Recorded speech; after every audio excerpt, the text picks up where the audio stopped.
How's it going, everyone? Welcome to episode 4 of the ControllerCast. Big milestone. 1 month in now, I believe. 4 episodes in. How's everyone feeling? 4 episodes in, guys. I'm feeling great. Not only am I feeling great about the podcast, but I've actually had a pretty good week. Um, got some interviews for a couple new jobs, and I also got our rehearsal dinner um, on lock. I actually didn't tell you guys that yet. We're going to be going to Charlie's on the Lake. It's on like 144th and F or so. Um, and it's right on a lake, so it's going to be really cool. It's really pretty, so I'm super excited about that. That's where the Parker, how you reception is going feeling? to be? Yeah, Yes. No, sorry, not the reception, the rehearsal. So Friday night, the dinner prior, Ooh, okay. that's something to look prime rib. forward to. Oh yeah, I'm super excited. So, my week's been fairly good. Just really, just like any normal week here. We're just working, kind of cloudy, depressing weather here where we live. But otherwise, man, I'm gonna see Arsenal in Arizona here coming up. I'm leaving on Thursday, so is John. Same. That's mainly what we're looking forward to right now, man. To get out of Nebraska and get some sun in. Yeah, and I guess before I hand it over to Andrew, yeah, just kind of going off of last week, not going to have an episode next week because we're going to be on vacation. The boys are going to be out here in AZ. Uh, and yeah, for my week, I've had family come visit. That's been the most exciting part. They're actually still here, so I just want to apologize to anyone. If they hear any noises in the background, it's because my family's there. But this is how I lose. But we'll go from there and just see how it turns out. But Andrew, go ahead and take it over and then lead us right into your topic.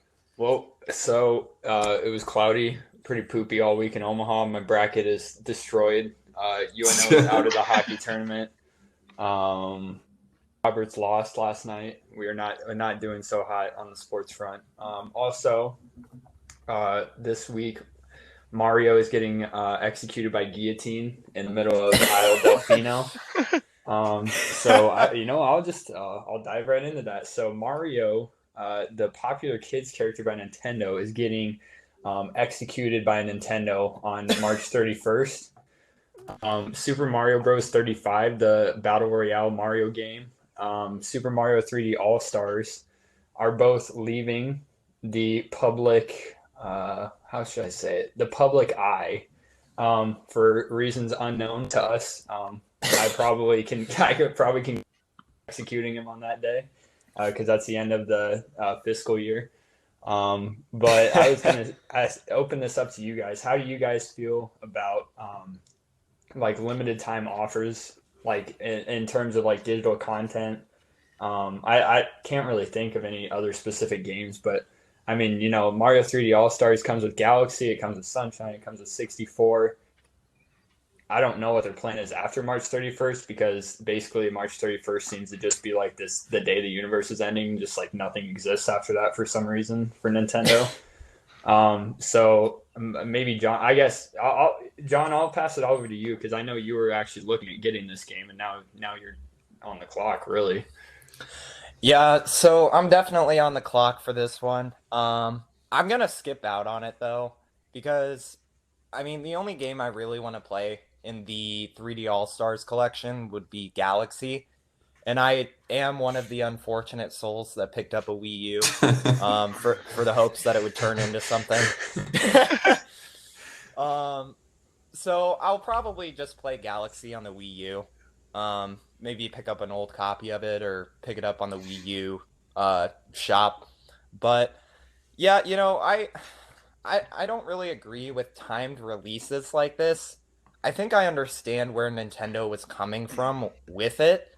Like, get it. Like, if you're gonna get it, we want you to get it by this date, and whoever doesn't get it is SOL. I think they just wanted to pump up their sales numbers, to be honest, like you said, Andrew. Because it was kind of ending their, I don't know if it was the fiscal year or at least the quarter, but I think it's silly. I mean, just if you kept that game out, I'm sure that it would get sales over the lifetime of the rest of the Switch. And, you know, um, just in general, I think timed releases are kind of a silly thing. I don't know if any other company uh, that I can think of that's done this. Um, but what did you guys think? Maybe Ursel? Yeah, so looking at this on like a from like a like a consumer point of view, like it just makes no goddamn sense. Like when I first heard this, I was just like, "What? Like this is only going to be out for like 6 months?" Like seriously, like what you were saying, John, like who you've never heard of something like this. But then if you look at it from like a financial lens or however you know, like yeah, in like more of a financial sense, yeah, it does make sense. Like they're trying to line this up with their quarterly reports, and yeah, this is the end of the fiscal year, and they're trying to like maybe pad their numbers up a little. But I still think I'm personally I'm not the fan of this mentality. I think like I think when you look at anything, right, when it comes to entertainment, uh, you never want to look at decision making through a capitalistic lens. I feel like you always want to try to look at it through some sort of artistic merit first, for anything really. If you have to like, I feel like if the reasoning for any sort of decision making with any entertainment product comes down to, oh, they're doing it because of financial reasons or they're doing it for the money, and it's like that apparent. I don't like that personally, but I don't think I'm going to be picking this up, because I've heard from like you, Andrew. I know you've talked about it. Sunshine hasn't aged well. I know Parker, you have different opinions on Sunshine, but and then I don't have too much interest in 64, if I'm being completely honest. And I've played Galaxy, and Galaxy's amazing, fantastic, favorite Mario game. But I am probably going to pass on this collection. And do I think they're going to bring it back? I'm not sure. Maybe they will at some point, but I think I'm in the same boat as everyone else, where it's like, okay, once these all go away on the 31st, what is Nintendo going to say about it? Like, are they going to be like, okay, now that this has happened, something else is happening, or like there's a new collection, or whatever it might be. I'm really curious to see what they do after Mario gets beheaded. But Parker, I'll pass it off to you. So I have this theory, right, that Nintendo just hates making long-term money, right?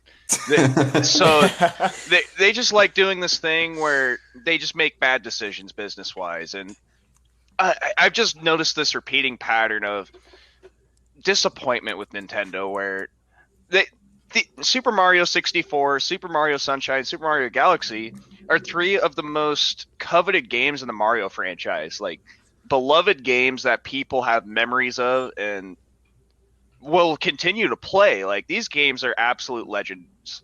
I played all three of them: Super Mario 64, Sunshine, and Galaxy.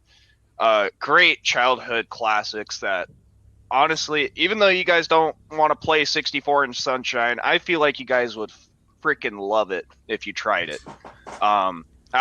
Absolutely just classic games. I just hate that Nintendo only selling this little bundle for 6 months and then dropping it, because I feel like more people out there need to experience these games, because they're just moments in time that need to be remembered. And just it shows how Mario's gradually kind of evolved over time. And like I said, Nintendo just hates making money, and this is another example of it, man. I think Ursula, your point on you know, taking an artistic approach to it first was really interesting. Like, I think it's ridiculous that an entertainment company, at its core, really, um, would take such a financial approach to a release like this. And um, I really do hope that they, kick this into maybe a new collection with like maybe Galaxy 2, um, and a couple other Mario games that are Yeah, also like in the same realm. like bro, you're trying to tell me like when the Switch is like the best-selling console every month, that Nintendo really needs to pull this kind of like tomfoolery on us? Like come on, they're not struggling. They're making dough. I don't think they need to be doing this, but they are. So it's just super weird. But yeah. Yeah. Does anyone have any more thoughts on this? Parker, if you want, you could lead us into yours. I don't have any more thoughts on it. I was gonna lead into my current event, which is the Sweet 16. So, as you all may know, we are in the middle of March Madness, the NCAA tournament, and this has been the best March Madness I've ever seen. Like upset after upset, and big dogs going down left and right. So, let me just take a deep dive and do the Sweet 16, who's in it, and what we're going to be expecting for these next couple weeks here. And so last night we had some games. We had some great finishes. Loyola Chicago and Oregon State somehow were in the round of 32. I'm sorry, the Sweet 16. They were both in the Sweet 16, and Oregon State, a number 12 seed, by the way. They weren't expected to do much in this tournament. They're moving on to the Elite Eight, so that's really impressive. Houston is also advancing over Syracuse. Syracuse just couldn't make a shot. So it's Houston, Oregon State in the Elite Eight. I bet that busted some brackets. Nobody expected Oregon State to get this far for sure. We've also got last night. We also had Baylor beating Villanova 62-51 in a game where Villanova really had it by the balls. Villanova was leading by about 7 or 8 at halftime, and they just they blew their load in the first half and then just never came back from it. And then we also had this was the last game of the night. Me and Andrew actually watched the finish of this one. And this was the most disappointing game of them all because I had such huge hopes for Oral Roberts, man. Oral, Rob hurts. But this game, okay, so Arkansas won this game 72-70, but Oral had a shot at the end of the game. Arkansas gave Oral Roberts the look of the lifetime. Max Asmus, I believe is his name, had a wide open three with like half a second left, and it just rimmed out, just bounced off the rim. The most disappointing finish to a game I've ever seen. Oral Roberts had such a chance to go to the Elite Eight and be something special, man. These blowjob reference schools, man. A 15 seed. Yeah, that like I said, these big dogs are going down. Oral Roberts beat Ohio State and Florida to get to this point. So, man, that was a disappointing finish to a great season from them. I tip my hat to Oral Roberts because that is a very impressive run that they just made. But we've also got some games today that are either going to bust your bracket or keep it going. So we've got Michigan and Florida State at 4 p.m. Central Time. I have Michigan winning that one in my bracket. There's also Alabama and UCLA. I have Alabama winning that one in my bracket as well. Also got Creighton playing this week, man. We actually talked about Greg McDermott in the first episode. He's back and still in this tournament, so he's playing against Gonzaga. I think they're going to run into a buzzsaw there. Gonzaga is just crazy. And there's also USC versus Oregon, who Oregon actually beat my Hawkeyes to get to this point. So lots of crazy stuff going on in the March Madness tournament. Upsets everywhere. Teams just getting on a hot streak. Who do you guys think will win this whole thing, and who are you betting on to keep going? I'll actually pass this off to Andrew. So with the teams that are left, I would have to say for my own betting purposes that Michigan is going to win this tournament. I think they're pretty good. Obviously, the Big Ten's had a downer in this tournament. They just got pretty much eliminated before even the Sweet 16. I think Michigan's the only one left, honestly. Out of 9 teams, Michigan's the only one left in the Big Ten. Yep. So with all that, I honestly, until last night, I had not watched a single game of this tournament, start to finish. I actually still haven't, but I watched a lot more yesterday. I think this tournament has been good. I think if there were crowds, I think this tournament would be probably one of the greatest of all time. I just feel like there's a lot of energy missing. Especially like when we were watching Baylor and Villanova last night, I was telling you, Parker, when Baylor's banging those big threes and Oral Roberts banging those big threes in their game, it would be insane with like a full crowd in there. Yeah, I feel like those And teams kind of just lost their like mojo throughout the game because of that. Like, there's just no energy there. yeah, and I feel like the energy would be better if there were fans, obviously, but with the limited amount, I think they make it work. It feels like the same old March Madness. I'm still just waiting for the ultimate, little BJ Final Four where we got Oral Roberts, Moorhead, Ball State, and then Monmouth. So once we get all four of those in the Final Four, I think we'll have the greatest tournament of all time. Oral sex references for the win, bro. For the win.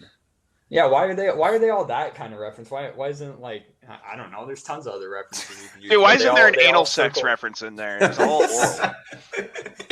Adol Roberts. Here, I'll take it off from there. So I am pretty not keyed in this year to March Madness, but I mean, just kind of going to give my thoughts from an outsider's perspective this year. I mean, Creighton, I'm obviously rooting for them because that's where I went to undergrad. But do I think they're going to beat the team? I mean, like, from what I've gathered, I think Gonzaga is looking like a favorite to potentially take it.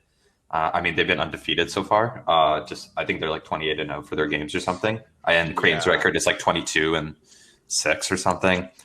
So, I mean, it's not looking good for Creighton coming into this game today. But obviously, I mean, there's been upset after upset, so you never know. So I'm hoping Creighton pulls through, but you never. I can't. I think Gonzaga is probably going to take it and move forward and probably get into that final game. And then just because we keep talking about Oral Roberts. What a name. Yeah, I mean, like, has anyone seen 22 Jump Street? Like, I haven't. I have not. there's just what is it? There's like a scene in that film where Jonah Hill's character is doing like slam poetry, and someone just took that scene because there's a scene in that where he's like, Cynthia Rob hurts, and just they took that and put it on Twitter, but they just did the Roberts part and kept like it was just Oral Rob hurts, and I just thought it was Oral Rob hurts. Rob hurts. Dude, where is Oral Roberts coming from, man? But A shot out of a 15 cannon. feet. But yeah, I thought that was pretty funny. But that's all I have to really say about March Madness. John, I'll pass it off to you. Yeah, as we all would have loved to see Oral Roberts in the final, I really do think that Gonzaga is probably going to take this one. They're looking pretty unstoppable from what I've seen this tournament. But I think that Creighton's going to kind of give them a run for their money. They're going to make it close, man. They're not just going to give up. Yeah, Creighton's going to make this a close game. They're always in the tournament. They're always there to play. And they're never one of the top seeds, but they always bring their game. And for a game like this one, where I think Gonzaga's probably kind of counting on a somewhat easy trip to the Elite Eight, I think Creighton's going to do a really good job, but I think Gonzaga's going to take it. And I think that Gonzaga is probably going to take the entire tournament. I honestly think these higher teams have some more pressure, or higher seeded teams have some more pressure on them, just because they don't have their crowds backing them at these games. And they're also like, once you make it to the tournament, you're a good basketball team. So anybody, like, when you line up man to man, like, you can totally get beat any day. So you can't count anybody especially out. with those crowds. Exactly. Yeah, and without the crowds there, I think that it's a lot harder for the underdogs to really take that energy and use it to their advantage. But But that's pretty much all I had to say on the tournament. Did you guys have any final thoughts on it? No. Nope. I just hope Gonzaga wins from my bracket so I can get that pot. Same for No, my bracket. Go blue, baby. Gonzaga. All right, Zags. well. Go With Zags! that, go Zags. Go Zags! Yeah, Zags, yeah. I won't root for them What is this a year, I zag? promise. What is a Zag? What is a Zag? I don't know. The Their opposite of a mascot's a bulldog or something. I We really don't want get Zag. Oh, I forgot they have an actual mascot, and they're not just but people just call them the Zags, but that doesn't make any sense because they're like the Bulldogs, right? Zag. Do Bulldogs wag? Zag is Zag? that. Yeah, Zag. it. I knew somebody was going to NCAA say it. NCAA tournament, Zagalardos. the Zag Snyder cut. Zag Snyder. Speaking of Snyder, yeah. not really actually. Yeah. I was actually gonna use these transitions today, man. Zagalardos. Oh man, this is gonna be our goofiest one yet. Okay. Well, Okay. I'll use that. Just a bunch of goofballs talking about goofball stuff. Well, I'll use that goofiness to kind of kick off into my current event for the week. So it's actually perfect too because this is a pretty goofy movie. So Suicide Squad 2, I guess, the sequel to Suicide Squad, the trailer just dropped for this. And I think the trailer is really a good indication of what James Gunn is going to bring for DC. So James Gunn is the director of actually the Guardians of the Galaxy movies, a Marvel franchise, and he's going the DC route and directing the sequel to Suicide Squad. So I didn't love the first movie. I don't really know anyone that loved the first movie, but my main complaints with it were that I thought the directing was terrible. The characters were brought together super haphazardly. The movie didn't really have a good flow, I didn't think. And really along with that, there's no risk for the characters in the movie. If they die, they die and they'll be replaced. And they let you know this numerous times throughout the movie. And if they quit, they'll be replaced. So we don't have a whole lot of reason to really care about the characters in the story. So maybe James Gunn, along with the success of Justice League that Zack Snyder kind of propelled with his new cut, could propel the DC film universe into something really great. I just hope that with James Gunn's take on the film, I hope it doesn't feel like a Guardians of the Galaxy film, because I really think that Zack Snyder, with his most recent film, just put the DC universe into what we all thought it would be and really gave it an identity.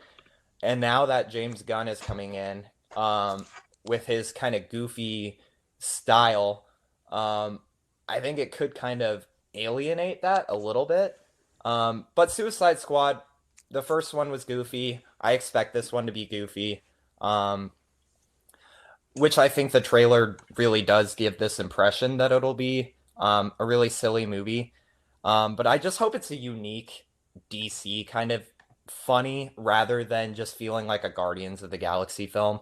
It's premiering on HBO Max. We've been talking a lot about streaming services. I'm super excited about that. And it's going to be in theaters the same day. So I kind of wanted to get your guys' thoughts. I'm not sure if you all watched the trailer or not. Arsel, I'll start with you. Are you excited about this movie? I know you saw the first one. So Yeah. So let me... what were you going to say? Sorry. I was just going to say, yeah, if you want to give your thoughts on maybe the first one and what you hope for this one, seeing the trailer. I mean, kind of going off of last week, coming into this week, DC Universe completely in total flux since it started. And I think 2016 was probably the most horrific year that they could have had. I mean, I'm like, just from my experience, I walked out of Batman versus Superman thinking it was terrible.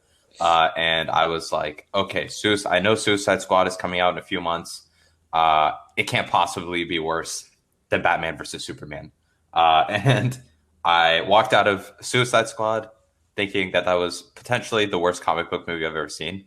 I think that movie was so terrible, like absolutely awful. Like, just it's so boring. Like, that's probably the best way to put it. Like, it was so boring. And when you have like Harley Quinn and Deadshot, like with Will Smith and like all these cool characters, like you need to have some life to the film. And it was just like it was so goddamn boring. And I'm hoping, and I think that's what we're getting with the sequel is like something that really makes these characters stand out and keeps them interesting. And I mean, this film, yeah, it seems like it's going to be a little more comedic, but I think it could differentiate itself because I think it's going to be rated R, and I think that's a good way for it to differentiate itself from like Marvel. Because I mean, there's a scene from the trailer with like if there's like 100 like dicks on this beach, like I would suck every one of them for like something like that. Like Right, yeah, right. and they say fuck a few times, so like they're going for like a more adult theme.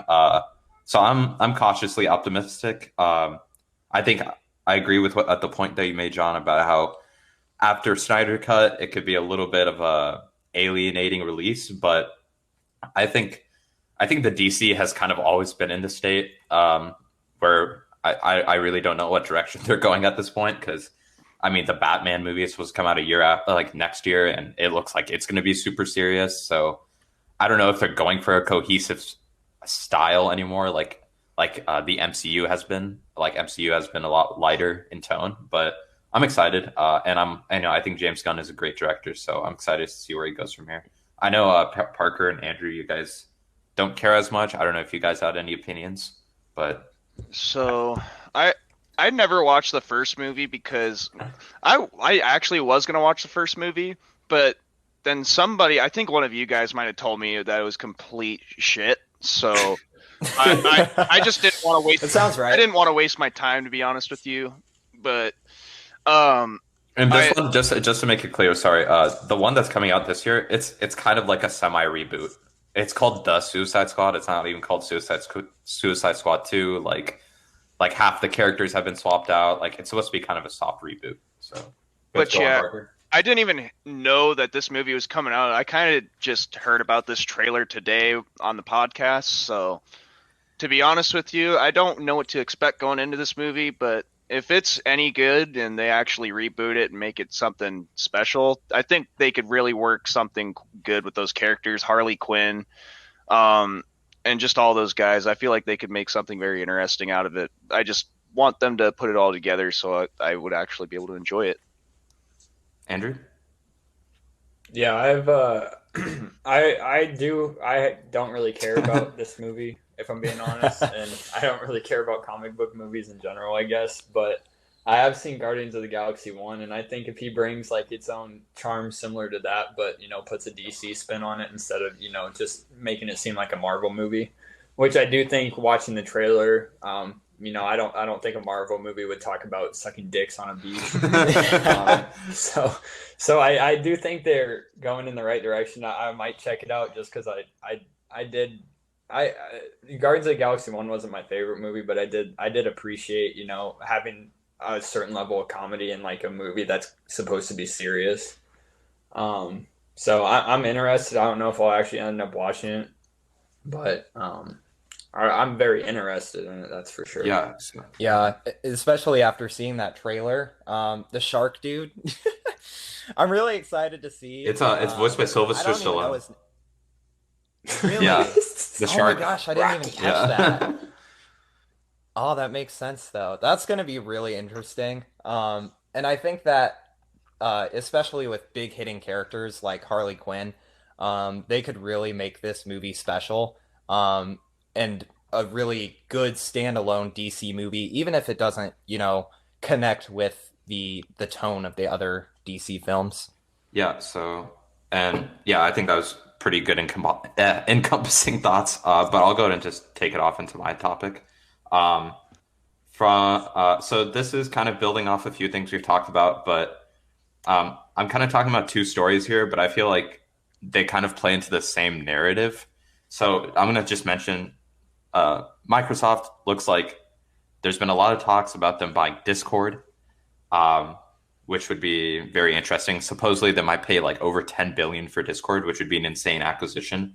Uh, so, while at the same time, we've been kind of hearing news from the PlayStation camp about how the PS3 and the Vita stores might be shutting down in the summer, which is like kind of to me that's I feel like I wouldn't see this thing happening until like another 10 years from now, which is interesting to hear about it now. But I just want to set this up as it seems like look, okay, obviously Microsoft is going through like some sort of like money frenzy and they're like just going out and buying a bunch of stuff. Like they bought Bethesda for 7.5 billion. They're trying to buy Discord.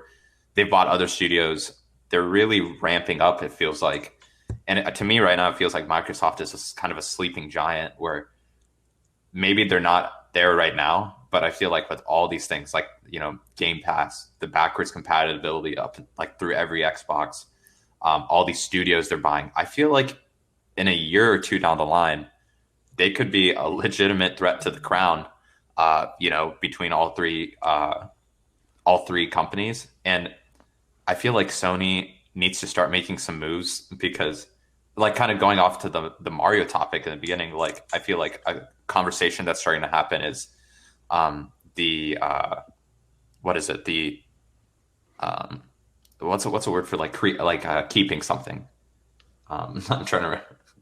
Uh, does anyone gets a Preserve. yeah preservation like video game preservation, like that's starting to become a topic. Like we want to preserve these things and make sure they don't get lost to time because you know a lot of people view these as you know these are like artistic expressions. You know you don't want to lose like a painting or like a movie to time because of some weird circumstance. Tears in the Rain.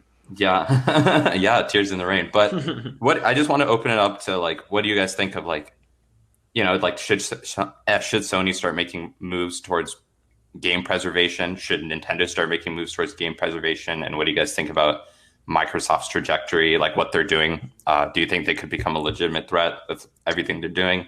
I think they can. I think PlayStation needs to seriously start making some moves or setting up some plans, maybe something against Game Pass. I know they have the PlayStation Plus collection, but something. And I think they need to address this whole thing about PS3 games potentially being lost, like for you know, to time, unless you have digital or unless you have physical media. Because I feel like the silence right now is deafening. But I'll pass it off to maybe John. Yeah, so I think that Microsoft is definitely doing some smart moves. They've obviously got capital to do it. From the Bethesda acquisition to now potentially Discord, I think that Microsoft is really kind of painting themselves as what will be a huge, huge powerhouse in just the gaming community in general.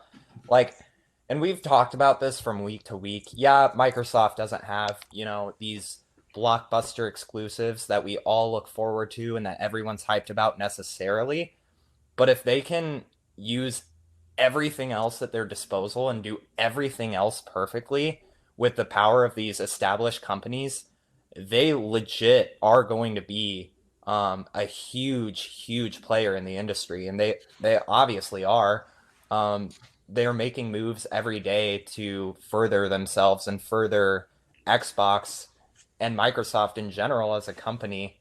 Um, but this competitive nature has really got to translate over to I think Sony's actually doing a good job and they're running with gaming with VR and everything and their first party exclusives, but Nintendo really has to step up because at this point when you're you know releasing timed exclusives or timed games in general, like you said, Ursel, these games will be lost to time. If you don't have 3D All Stars, if you didn't download it, or you know you didn't pick up a physical release, you're never going to get that game, and it's going to be hundreds and hundreds of dollars on eBay or these other sites like that. And I think that's just a silly move from a business perspective when Microsoft is making essentially their entire game library since the first Xbox almost accessible. Um, but what did you think? Maybe Andrew, did you have a Anyway, I take just wanted on? to ask one question, and like you guys, Andrew and Parker, you guys can also answer this. But like John, um, I feel like for the most part, when people think about who's dominating right now, that answer is always switching between Nintendo or Sony or PlayStation. I feel like that's who's always switching between. If you want, when people give an honest answer, do you feel like with what the moves that Microsoft's making, that you could that could be a situation where maybe Microsoft is, or Xbox is dominant in a few years? Could you see that happening? Do you think that I could happen? Sony can't get comfortable now. I Yeah. Or Yeah, I mean, I think that Microsoft in a few years definitely will be at the same level. They've all got different things to offer. They're all kind of going different routes. Obviously, Nintendo's going a different route. but honestly, yeah, PlayStation But and Xbox are going very different routes. To be honest, you're right. yeah, they're all going different routes, and I think they're all going to be on a level playing field. And in a few years, it'll just be up to, what you want from a console. Do you want Nintendo games? Do you want Sony exclusives? Or do you want a good all around package? And I fear from someone that has kind of avoided Xbox, in my entire gaming life, I fear that Microsoft will be probably a top dog and that I'll be forced to pick up another console in a few years. But yeah, Andrew, do you want to chime in? Yeah, so I got three main points on this. So first, the whole Discord thing. I think that's a no-brainer. If Microsoft can acquire them and then integrate it into Xbox, I think that'd be killer. Because honestly, Discord for voice chats and gaming is honestly the best package all around. I mean, it's so accessible. The sound quality is great. There's really no issues with it from what I've seen compared to like something like the PlayStation chat that's baked into the console. I don't even remember the last time I used Yeah, we PlayStation just use chat, even Discord. before I sold my PS4. I mean, I've always used something else. And then on game preservation, I think I do give credit to Microsoft. Um, they are very good at game preservation. Like you said, Game Pass you can play all the way back to the original Xbox, which is insane. I mean, that's something that really you can only do on PC, all the way back to as early as you can go. I think Sony needs something like that. They're trying with like PlayStation Now, but I mean, who cares about PlayStation Exactly. Now if we're being honest? Um, and obviously Nintendo doesn't give a flying shit about game preservation, obviously.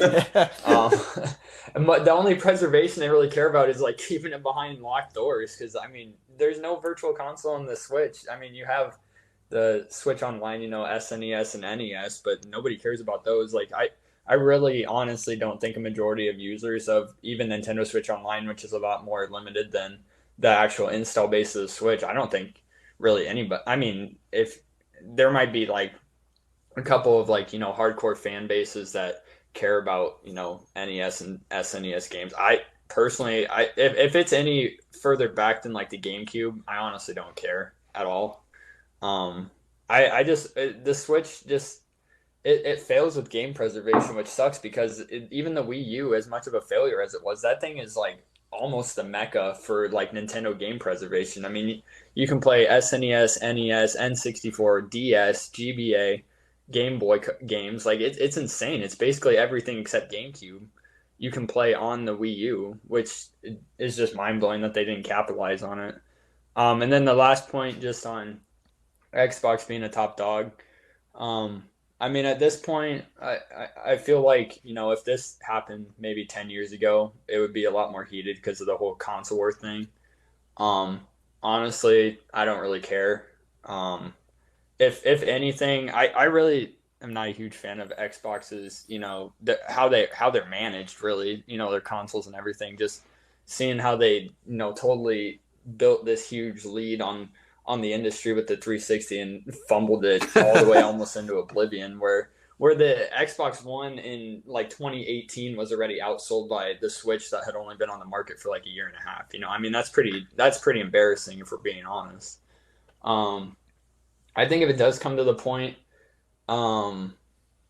if I had to get something other than a PlayStation or a Nintendo console, I'd probably just end up building a PC. If we're being honest, I really just don't like how Xbox is managed, and I don't really want to feed into. And that's an interesting point you make, because like they've made it a point of like accessibility where really, honest to God, you can get the same experience with the Series X essentially if you build a really good PC. Like if you can match the specs, you're getting roughly the same experience. Well, and I know Parker, obviously Parker built his PC, he has a lot of experience with it, but I feel like, if it comes to that, I haven't built a PC yet because I mainly play like Sony exclusives or Nintendo exclusives where, it doesn't make sense for me to have a PC because I can't play those. But a lot of games that are available on Xbox, and I think even Game Pass is on PC if I'm not mistaken. I have a bunch of Xbox exclusives. Yeah, so I feel like even if it comes to that, I would do that just because, I mean, like Parker knows, it's a PC is like a huge upfront investment, but it almost saves you money if you're like, going console generation to console generation, because you can just upgrade the parts you have in your computer instead of, buying an entire new box every time. But I guess that'd be down the line. If it did come to like Microsoft taking over, really, I would probably just move to PC. We're kind of talking about it like it's some like apocalyptic event. Xbox takes over. I don't know. I don't really like Xbox's business practices. I feel like if it was PlayStation doing it, obviously I have a PlayStation, so it's a little biased, but I wouldn't have a huge issue with it. But I'm not a huge fan of the way Xbox has really handled their consoles, and just kind of how the game industry in general. Just because you had the Series X, and then these next gen games are going to take a hit because they came out with the Series S, which is basically just like an upgraded Xbox One.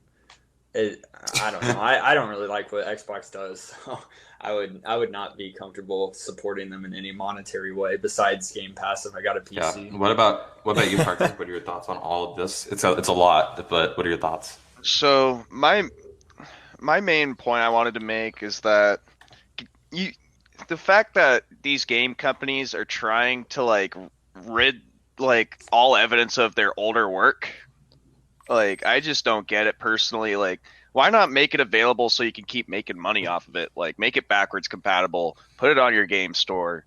Why do you need to make it such a bitch to find? Like, just let people access all your games and have fun with them. So I just wanted to chime into that real quick. I think the big like elephant in the room with PlayStation is that like, and this is gonna haunt them for years now, is that the PS3's architecture was so unique and so hard to manage that like that is literally it's just stopping them from releasing those games. Like I there's personally PS1 hated the PS3. To be honest. Like the PS3 just pissed me off using it. Because like if you look on the PS4 store, there's like PS1 and PS2 ports on the PS4 store and the PS5 store, but there's no like just plain PS3 port of a game unless it's like a full up like remaster of like a PS4 version. Right. And I did build a PC like about probably 3 years ago, maybe 4. But that's I actually have played a lot of Halo on my PC, even though that's an Xbox exclusive. Like I'm able to play that on my PC without having to pay like an online membership to anybody, That's something special about it, which I will value more than any console, is that you don't have to pay a monthly membership to some company to be able to play your games. You could just find anything you want, go back in time to however long you want, find anything. The only games that aren't available on PC are like the Nintendo exclusives and the PlayStation exclusives. So everything else you can find. So that's my main thing. I also wanted to touch on Microsoft a little bit. I do like the moves they're making. I feel like they've already been a big player. Like everybody knows what Xbox is. So it's not like they're just coming out of nowhere with all this stuff. They've been a big player in the industry for a long time now. So that it's really not shocking me that they're trying to gain some more market share and buy some of these companies that'll help them out with making new software. But I personally don't think Microsoft, like the Xbox, I do not. After the Xbox One came out, I just feel like the Xbox has been kind of mediocre. Like they don't really do anything to stand themselves out from the PlayStation, because the PlayStation offers just a better controller in my opinion now, and a lot better exclusives. So I feel like once Microsoft gets kind of their head out of their butt when it comes to exclusives, they'll be able to kind of surge and make that move. But I just don't see that happening right now. But Yeah, it's going to take a few years. I yeah, think. that's honestly, out of all the Microsoft products for gaming, the PC is the best one to go with, because you can get all your Xbox exclusives and anything else you want to get. So And potentially PlayStation. with an emulator, maybe. So Well, there's been some. I feel like almost with all the I don't know if I might have stole your point, Arsenal, but with all the Sony exclusives coming to PC, I almost feel like a power combo is having like a PC and a Switch. Honestly, that might eventually, like this year, even become like the best duo you could have for gaming and be able to play. What is it? I think. anything. Well, I don't remember if I said this last week, but I think like what Sony's been doing is actually really smart. Where they've been putting out the PC versions of their exclusives right around before the sequels coming out, where it's like it's really good advertising, because you're just you're opening up the fan base even more. Like Horizon came out to PC. Pretty good timing, because Horizon 2 is coming out this year. I think what's another game that's getting is Ratchet? No. But they're slow. They're releasing games like a few years into when I think maybe they've dried the pool in terms of sales, like amongst their own consoles. Like, hey, let's open it up to PC. So I think it's smart. And if you're a patient gamer, then waiting a few years to get some of these exclusives is good.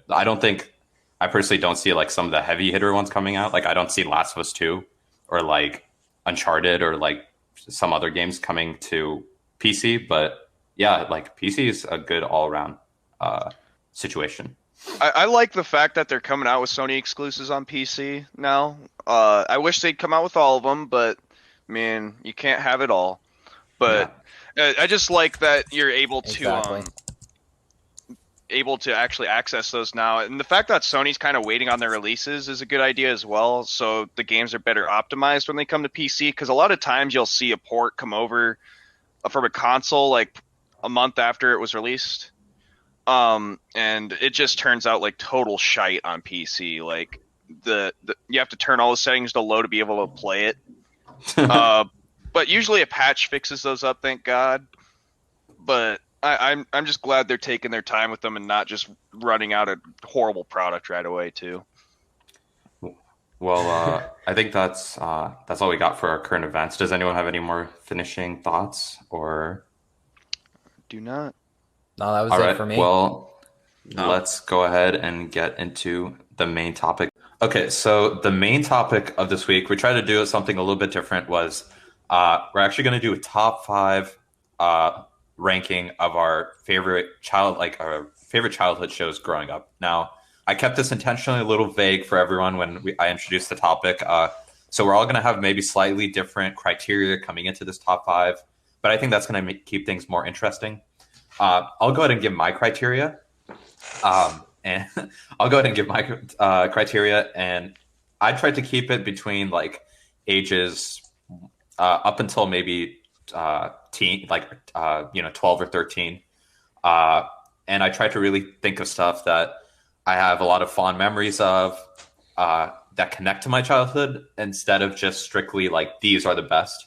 I think if I went by these are the best, I would have probably a completely different top 5. But I'm going to try to go with stuff that I have fond memories that connect with my childhood.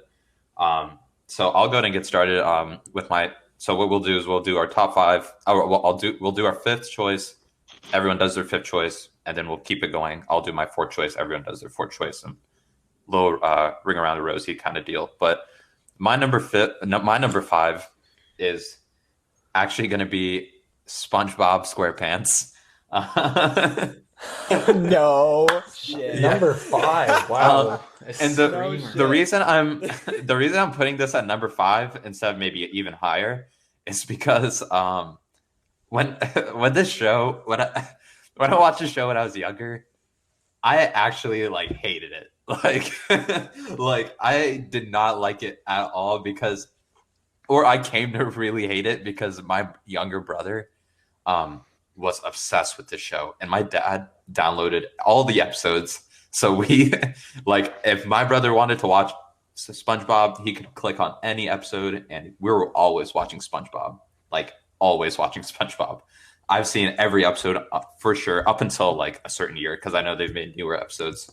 Um, but as time has gone by, looking back on it in retrospect, there are gems. There's so many gems from the show, like just so many memes, so many quotable moments, so many things that have lived on in the zeitgeist with this show.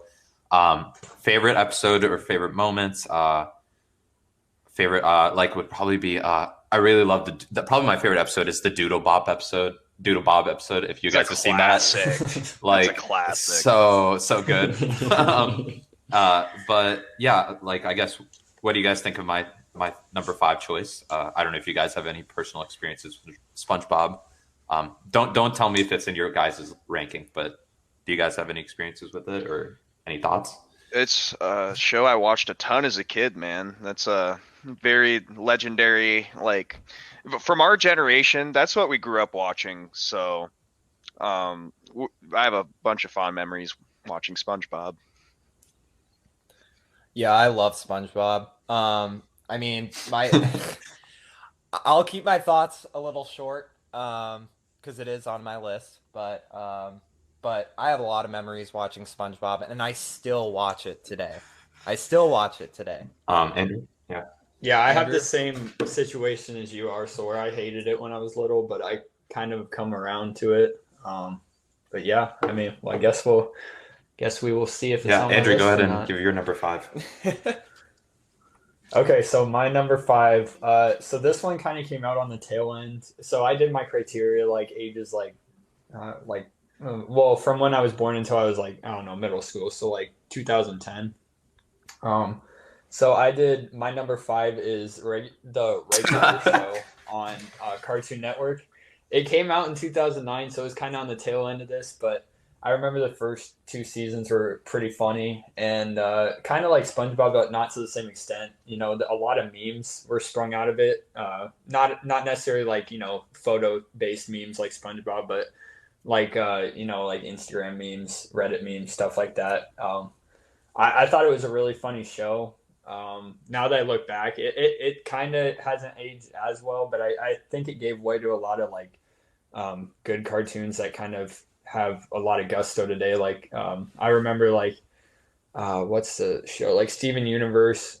I never watched it, but I know people like that. They liked Amazing World of Gumball, stuff like that on Cartoon Network. So that's my number 5. So is the regular show the one with like the bird and the gumball machine? Yep, I've seen it. Yeah, yep. I actually never watched it. I Really watched it watched the pretty regular show. casually, but one thing I noted from it was how I don't know, it felt like a little more adult, comedy compared to like some other Cartoon Network shows. Yeah, But I there are remember some really references in that show Yeah, that are and not for kids. Like, Yeah, Yeah, and I thought like I think like maybe just when it came out, going into like middle school, you kind of have like this like thing where you're like, oh, well, I have a higher taste in media now because I'm a middle schooler. Like that might have contributed a little bit, but I mean, I thought it was a good show, and that's my number 5. well, what about you, Parker? yep. What's your So number five? my number 5 is going to be. So my criteria was literally the exact same as Arsenal's. Anything up to like when I was 12, 13 years old, and I just have fond memories with. This isn't like the best 5 shows, but just what I have fond memories of growing up. So my number 5 is Drake and Josh. So I spent so much time like in my bedroom watching TV as a kid. Like I literally watched Nickelodeon and Cartoon Network all day long. And Drake and Josh was just one of those shows I was always on that you would just have a great time watching. The most memorable moment is, of course, when Josh runs over Oprah with his car. That is the most legendary moment in the show. I forgot about just, that, actually. There's so many quotable moments, so many memes that you could take out of Drake and Josh. And I honestly ran over Oprah. I haven't watched it since I was a kid, but I honestly might rewatch it one of these nights, just because it has so many of those great moments. I'll keep it a little vague, but yeah, I love Drake and Josh. There's a lot of good moments. Also, my ranking somewhere, but I'll keep it vague because of that. What about you, John? The Yes. Treehouse episode. Oh Did my you God. cut a hole out Yeah, for the the Treehouse Treehouse episode? episode. Yeah, there's so many memes just from that scene. Like, I thought it was hilarious. I actually had a PSP like episode of a Drake and Josh It's on your episode. PSP? Oh my god, on the UMD. Yeah, on a UMD Oh my disc. God. Those Dude, are I the didn't even know that was stupidest possible. fucking things ever, dude. Yeah. They were like discs encapsulated in like a plastic. Dude, they would literally case. break so damn Yeah. easily. So stupid. So stupid. Dude, I love. You could watch it yeah. on Game Boy Advance as well. I mean, I could talk about Drake and Josh all day, but I'm just gonna sum it up in the Yes. Treehouse episode. I love Drake and Josh. Definitely a top tenner, but it didn't make my list. Tanner. Andrew, do you have any experience with D and J? No one calls it that. No one calls it that. It's Drake and I watched it very loosely. Yeah, no one calls D it and that. J, bro. But Andrew, yeah, what were you I didn't watch it too much as a kid, but I mean, I've seen all the iconic ones just because I've watched with other people. It's a one of a kind show, and I think Josh Peck and Drake Bell are both still pretty active. I think Josh Peck's still hilarious on Twitter and everything. So Well, who's no? Okay, yeah, John. Do you want to go ahead and give your number 5? Yeah, funny enough, Ursel, my number 5 is the Oh, same as yours, SpongeBob. Ooh. Real quick though, I wanted to mention my criteria is pretty much the same as your guys'. That's cool. I just want to say that's but I kind kinda of cool focus that we on- all ended up on the same criteria, even though there's no specification. Right. We didn't specify it. But yeah, that's the same criteria I had. I kind of focused on shows as early as I could remember up until about age 10, so it might be a little bit different. But I mean, SpongeBob is a classic. Who didn't watch SpongeBob? I still watch it, like I mentioned, and it's hilarious. I think it's crazy, like how many adult jokes there really are in all of these shows that we're probably going to be talking about that we didn't realize as kids. Like obviously the name Bikini Bottom, Sandy Cheeks, Krusty Krab are all pretty hilarious now. But that was my number 5. I thought it was funny. And personally, we had the exact same. Well, yeah, I guess we all talked about SpongeBob, so I'll go ahead and do my number 4. What is it? Yeah, so my number 4 is I think this might be a choice that I don't know if it'll be on anyone else's list, but number 4 is Futurama. I think this is an unpopular opinion, but I think Futurama is leagues better than something like The Simpsons. Oh yeah, I agree. Yes, I agree. Yes, fully agree. Yeah. Simpsons is boring to me, to be honest. I personally could never wrap my head around The Simpsons, but Futurama, I don't know why. I just instantly fell in love with it. I think it's pretty widely regarded, like probably one of the best episodes, if not the best episode, is like the dog episode when Fry has that dog. It has such a heartbreaking ending, but the reason why this was on my list was, I think all of us had this at a certain point, but if you're on Cartoon Network after a certain time on the programming, it switches to 9 p.m. 10 p.m. depending on the night. It switches over to Adult Swim, and that Futurama was the show, that I feel like would come on the most at least the time when I was watching like Cartoon Network.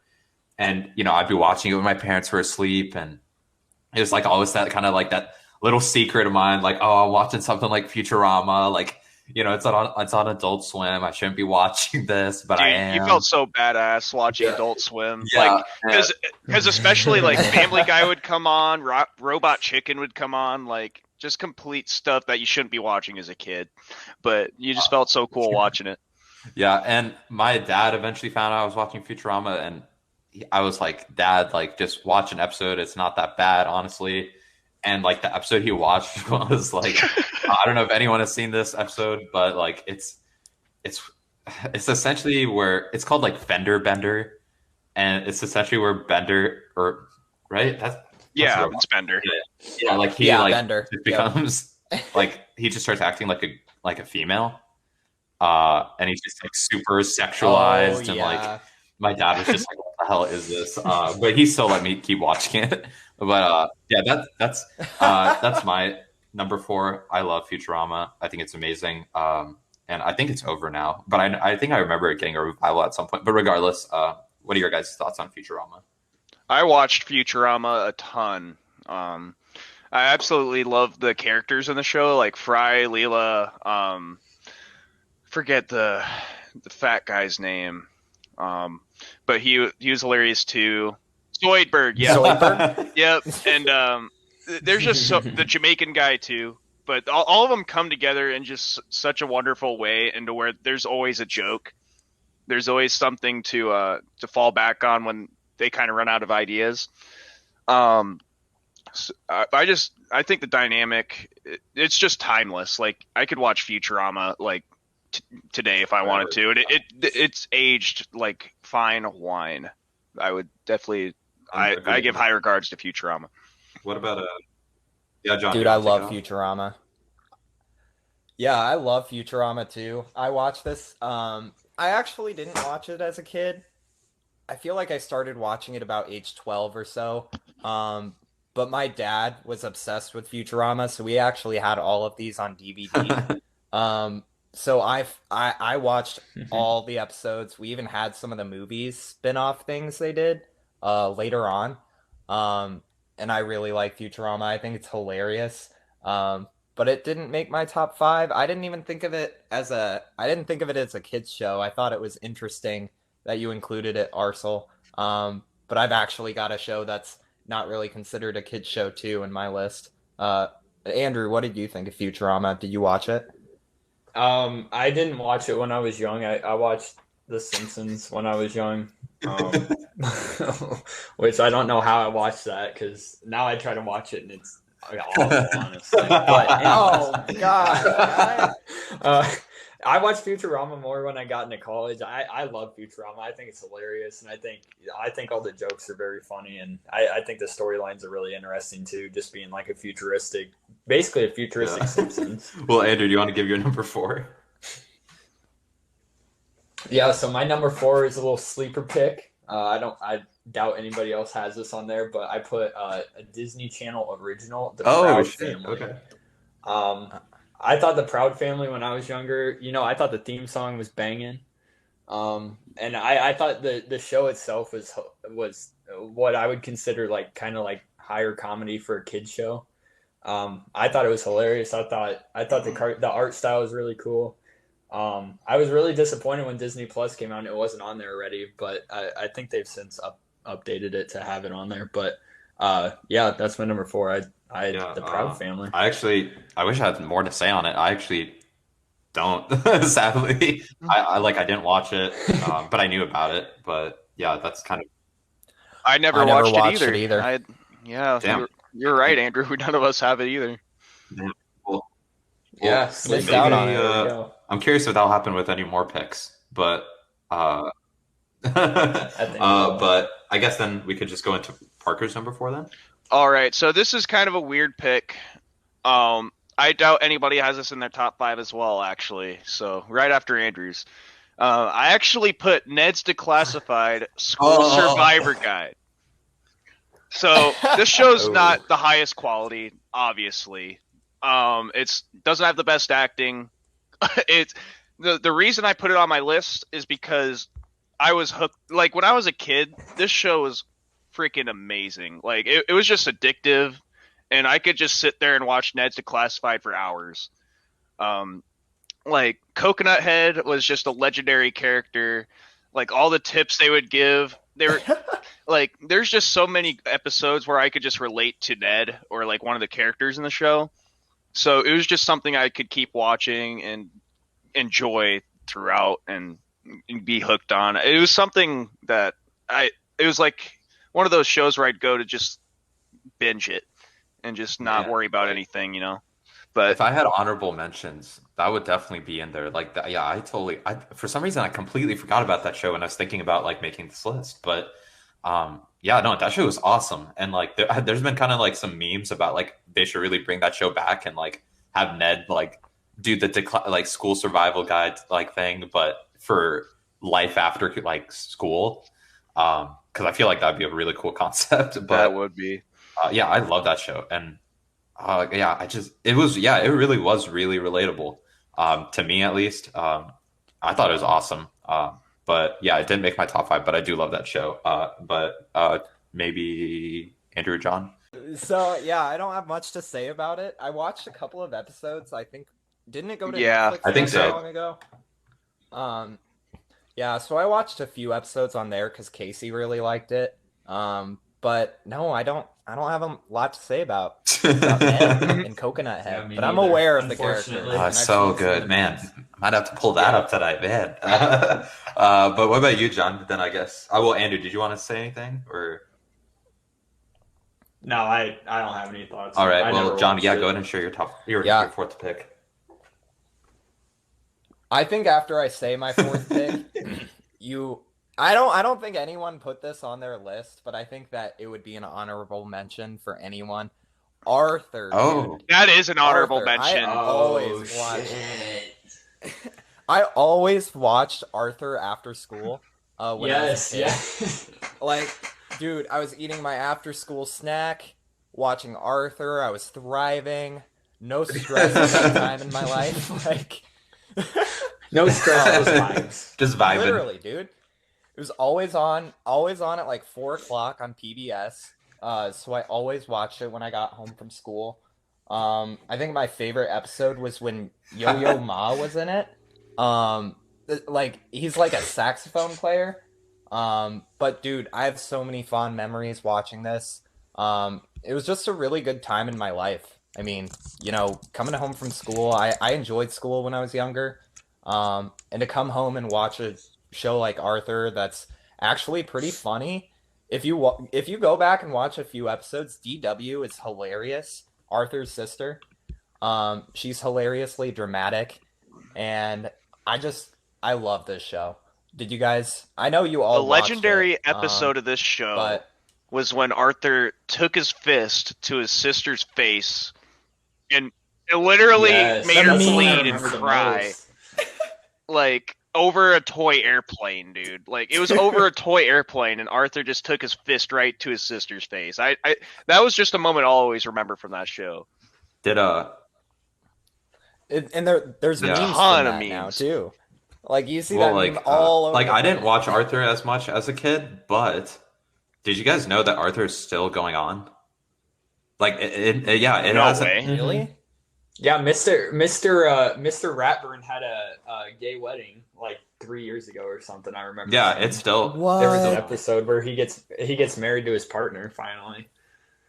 Oh my gosh, that's Well, incredible. and that's Go one off, thing I Mr. remember. Ratburn, hell yeah. That's one thing I Go remember off, too. Is Arthur. like there's been a lot of discussion about like Arthur being a more progressive show. Like it talks about a lot of progressive topics. And I mean that's obviously a clear case of one. But yeah, I didn't watch Arthur too much, but I think it's crazy it's still going. Like along with like SpongeBob. It's probably one of the longest running shows ever now. I'm looking right now. It says it's 24 seasons in. Dude, I thought that ended like 10, 15 years ago, dude. Like I had no clue. No, your childhood Yeah, ended I had 10 no 15 clue that years this ago. was still going. Yeah. But what about Andrew? Did you want to talk about Arthur? Yeah, I mean, I had the same as John. You know, I come home from school. I even watched it in the morning before school, actually, because it was on at like 7:30 or 8 as well. So I got the double dose every day. But I love that show. There's like Parker said, the the one where he punches his sister. That always sticks out in my mind because I think as like a kid that was like the first time I saw like a cartoon have like Yeah, rage, dude. and I was like, It made you holy think shit, like like right after you shit, saw it, dude. like, is this really what people do? Like, what? Cool. Yeah. Right, Yeah, so I it's mean, educational, dude, and it on a is, yeah. social I level I learned and how to on a like spell aardvark. I learned what right. the thing on the Yes, shoelace that's how I did. know Aglet. That A taught me R that. D V A Yeah. R K. What about you, Parker? Yep. Great Um, show. Yeah, like I said, Arthur just has so many legendary moments in there. Like, I honestly, the same as John and Andrew, I would come home from school and watch this show. I did not put this in my top 5, but honestly, I didn't even think about it going into this. Like, that was a show that I remember Rocky Road ice cream. For some reason, I associate that show because they always got it at that ice cream shop.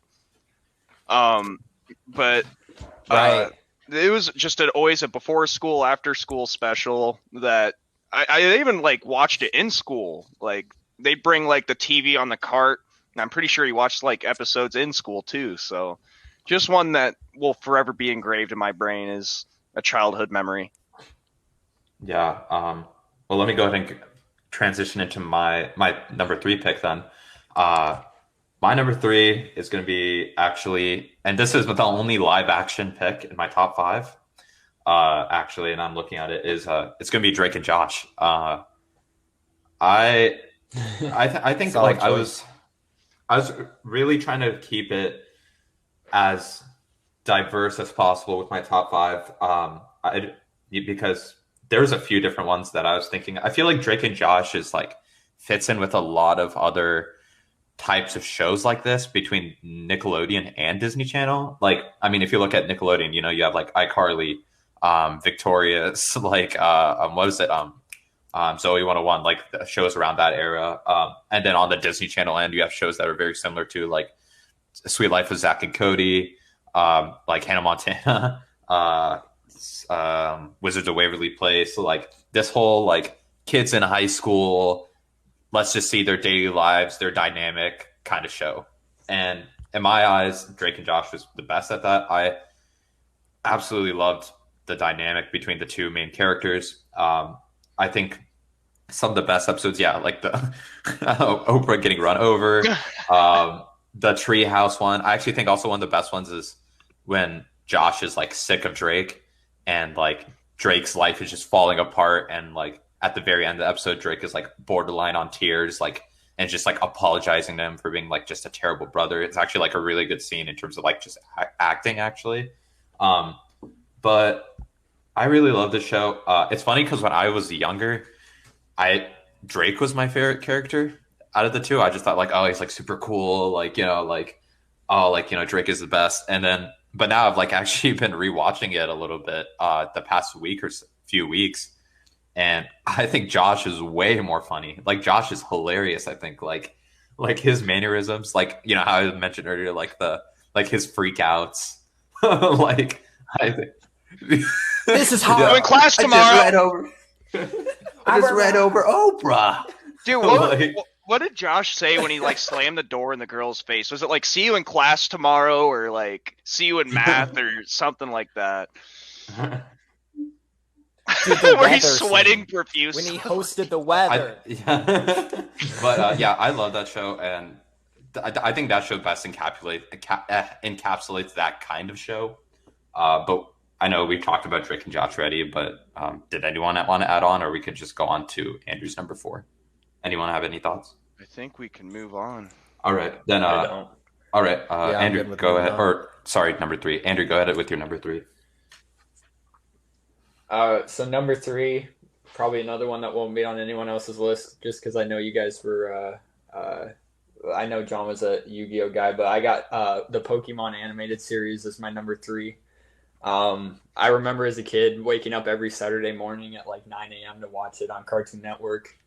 I haven't. I mean, I stopped watching it after like when I got into middle school, but I remember it as like like 4th, 5th, 6th grade. I remember watching it, and I thought it was like so cool seeing having like a weekly series that was premiering new shows because I mean, like the Proud Family, most of them, premiered kind of earlier. I don't think there were any like new ones coming out while I was like, fourth, fifth, sixth grade. But Pokemon's been coming out every week for, since like 1998. So, yeah, that's my number three. I remember I just have very fond memories of waking up every Saturday and watching it. And I don't know if you guys have any thoughts on it, but Yes.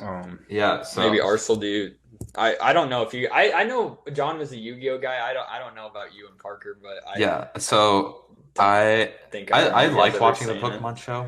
But yeah, to me, it always felt like, and it's funny because in like now if you look at the grand scheme of things, like Pokemon is way bigger and more like relevant in the zeitgeist. But back when I was younger, I just thought Mhm. Pokemon was just like a shittier version of Yu-Gi-Oh because they're both like TV shows that involve like and they have like kind of like a card collecting spin-off like in real life. And just keeping it general right now, I was definitely more of a Yu-Gi-Oh guy, but I did like Pokemon even, and I did watch it even though and like shout out to the iconic or infamous epilepsy episode.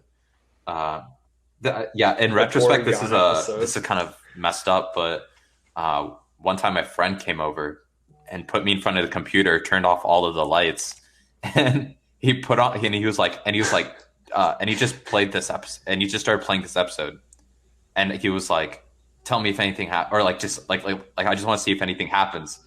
And like and I watched it and I was like, yeah, this is just a lot of colors. But like I was just thinking, I was like, in retrospect, like what if I was prone to seizures from like I was like epileptic. Like imagine if I just started having a seizure in front of my friend, what would my friend have done? Like in retrospect, Yeah, what the hell? it's actually a pretty messed up story. But I mean, I'm glad I'm not, I don't have like epilepsy. Epilepsy. But yeah, that's my one of my experiences with the Pokemon show. Pokemon, I watched occasionally as a kid, but I never really got into it. I watch Pokemon probably like once every couple months or so, just to like just for fun because it would be on. But I just remember like the scenes with Mewtwo and what was it, the hot air balloon that they'd be on. What was it? They had a squad. Yeah, They had like a yeah, I squad know or something. like Yeah. Drifloon or something. Team Rocket. That's what I was Team thinking Rocket. of. Yeah, that's all I really remember from it. But I feel like if I watched it more as a kid, I probably would have more enjoyment for it. But I just don't remember too much. John, did you want to share if you had any thoughts on Pokemon? Yeah, I didn't really watch it growing up. So I don't have a whole lot to talk about it. To talk about, like I said, I was a Yu-Gi-Oh guy, or like Andrew said, I was a Yu-Gi-Oh guy. But um, I was interested in Pokemon. I saw the movie. I think there was a movie a while ago, so I saw that, but I never saw Mhm. or I never watched the show really, so I didn't have much to say. What about okay. All right then. Do you want to share your number 3 pick, Parker? Yep. So my number 3 pick is pretty abstract. It's Ed, and Eddie.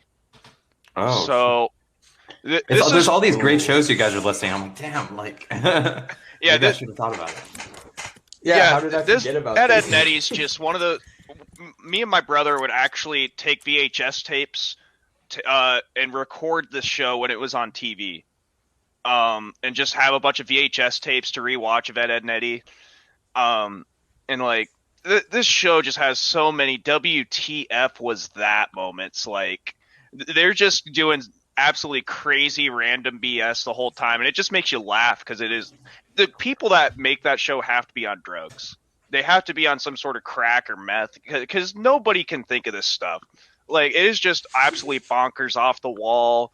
Just everything's going everywhere, and it's just so fun for a kid to watch because you can't stop laughing because it's just nonstop silliness all the time. But I didn't know if you guys had any thoughts on it, but what'd you think, Andrew? I'll go with you first. So when I was a kid, I you can probably guess from my list, I was a pretty big Cartoon Network guy. So I watched Ed, and Eddie. I always remember thinking it was hilarious, but my parents were always just like, It's just so crazy. Show you're watching. Like, this is so. It's just such a unique art style and such unique writing. It's just kind of a bizarro, like, even the colors and the the color of their skin tongues is like pink. It's just bizarre. Yeah, it's such a weird show. I mean, I really liked it. Yeah, I guess that's I didn't watch it a ton, but I just remember, being on Cartoon Network could come on. I'd be like, oh, this show is hilarious. Yeah, like going off of that, like I mean, I wish I had more memories of Ed and Eddie, but this was it's funny saying this because some of my other choices, with my parents being okay with me watching it, but like this one, my parents specifically were like, I do not want you to watch the show. Like, if my dad saw Ed and Eddie and was like, this is some batshit crazy stuff. Like, and he didn't want me watching it. So that was actually a show that I got, that was an episode that that was a show that I just couldn't get behind, because of my parents actually locking that down for me. But I guess that's a memory right there for Ed and Eddie.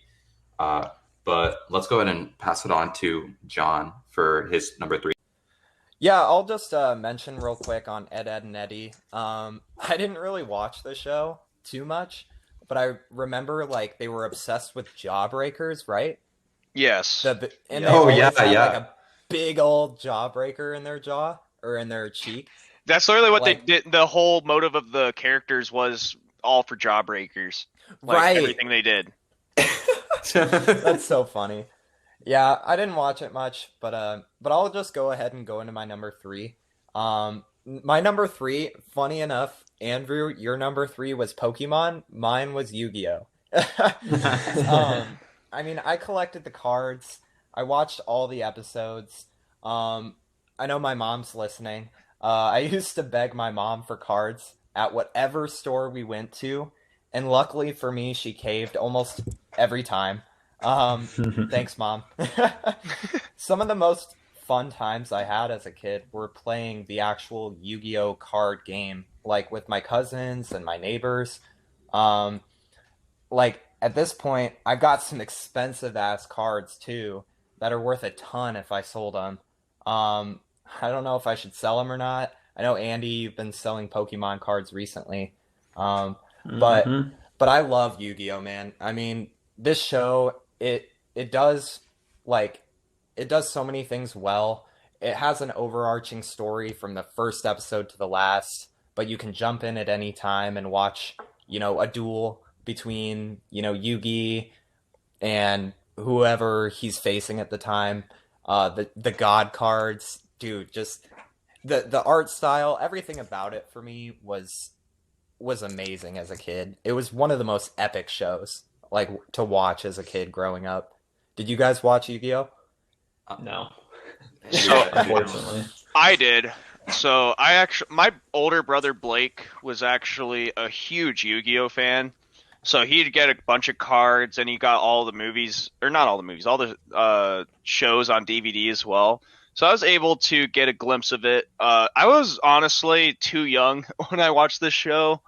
I don't really remember much about it, but I do remember the overall scenery of it and what the characters look like and everything. It's just a fond memory in my head. I just wish I could remember more about it. Yeah, I absolutely love Yu-Gi-Oh. Definitely, preferred over Pokemon. But that's all I'm gonna say right now. I'll take it into I'll take it into my number 2 pick. From there, and I'm curious if this is gonna be on anyone else's list, but I don't think it will be. My number 2 pick is gonna be South Park. Wow. This was also, I think, kind of going along with Futurama, the show you didn't really want to let my parents know that I watched, but this one was funny because I watched all of it on bootleg sites for the most part. I wasn't watching it on TV. I had a computer, and I'd be pulling up 1, 2, 3 movies and finding it on there and watching. I watched the first 15, 16 seasons before I really dropped off. But I thought the show was I still think this show's hilarious, but like back then, I thought it was like the funniest show out there compared to all the other like more adult oriented TV shows. I just love that there was just they threw everything like on the wall and to see what sticks, and nothing is safe from South Park. They talk about everything, even other TV shows. Like there's like that really funny like, oh, Simpsons already did it, like because Simpsons like Simpsons has done every single topic ever.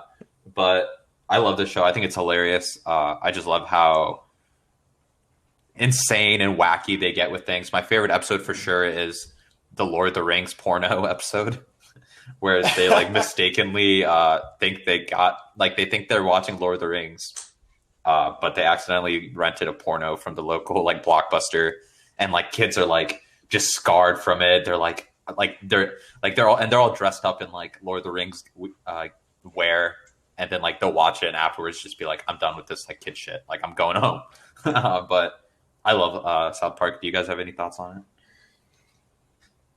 I actually never watched. I never watched South Park. Even today, I've only seen like a few clips of it, and maybe an episode here and there. I never really got into it. I thought it was a little over the top for me. Like Family Guy was my peak for over the topness. But I really love the PlayStation versus Xbox episode. Like, I don't remember that one. Isn't that a South Park episode, or am I like mixing that up with something else? Maybe I think it is, but because South Park's done everything too, along with The Simpsons. Yeah. What about you what about Parker? So I didn't even think to put this in my kids show list because I still watch I still watch South Park to this day, man. I put it in. It's like one of those shows I just didn't even think about to put in this list, but I watched it throughout my whole life. It just has so many references to like news going on today. It like you said, Arcel, just no topic is safe. Like nothing is safe with South Park. Like they will go over absolutely anything they want to. They'll make fun of anybody and anything.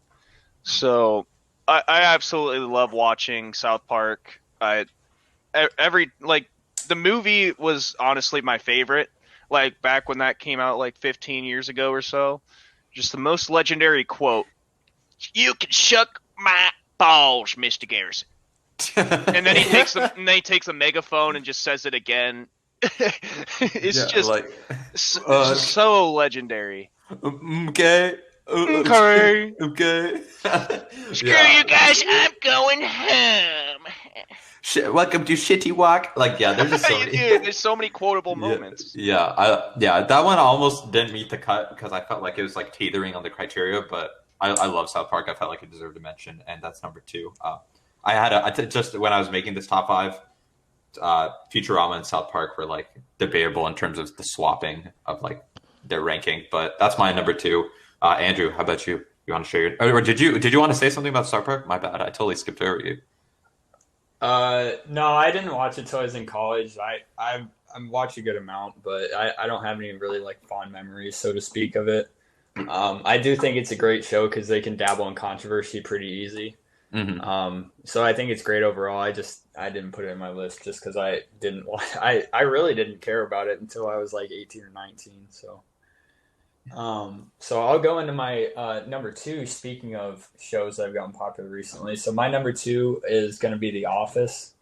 I watched all the episodes as they came out originally, and truth be told, in 2021, I absolutely hate The Office. I think rewatching it is very painful. I think the comedy, I remember it more fondly just. So I put it on my number 2 just because of the fond memories I have as a kid watching it every week. But I think it's like basically like the center of cringe culture in 2021. I hate The Office now, but I put it at number 2 because of my memories that I had while I watched it as it was premiering. So my memories with The Office, like I honestly love this show. Like I've always enjoyed watching it because Steve Carell. He always just has something up his sleeve to make anything funnier. Just knows exactly what to say for his role. But I probably need to watch the whole show. I've watched like a bunch of episodes, like out of order, but I just have watched the whole thing in succession. But I've always enjoyed The Office when I've watched it. Yeah, so Yeah, I like, enjoy go watching ahead. it. Oh, No, go ahead. sorry, Ursel. I enjoy watching The Office here and there. I didn't watch it growing up or anything, or as it came out. I binged it a couple of years ago on Netflix. But that first watch through, from start to finish, is truly something special. But I agree that it kind of loses some of its value because it really is a story from the first episode to the last. I think it does kind of lose its value after that first watch through. But I'll let you chime in, Arcel. I watched Office super casually. I think it has gotten a little obnoxious in the zeitgeist now. But I think it's deserved to some extent. Like with how it is a really funny show, and there's a lot of popular stuff that's come out of it. All I gotta say though is I'm ready for I think next year or maybe this year. It's I gotta look it up real quick. But Seinfeld is coming to Netflix, and I feel like like popular any popular sitcom that ends up on Netflix like kind of gets incorporated into the zeitgeist. I just looked up. Seinfeld is coming to Netflix this year, so like, look, the culture needs to hop on Seinfeld for real. I feel like Seinfeld is not getting its due because Seinfeld is the best sitcom ever in my opinion. I agree. And if I had expanded my criteria a little bit more, Seinfeld probably would have been my number one. I agree. But that's my take on it.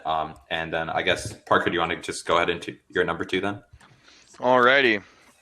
So my number two is actually another Cartoon Network show. I've had quite a few of these on here, but I got Foster's Home for Imaginary Friends at my number two spot. Oh, dang! That was gonna be my top five. But that was the hardest one to cut out. I just have to say.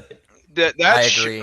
Man, I just have so many memories. I followed every episode as they came out. This is like the one show that I really watched as every episode came out because I just wanted to see what was happening in the next week.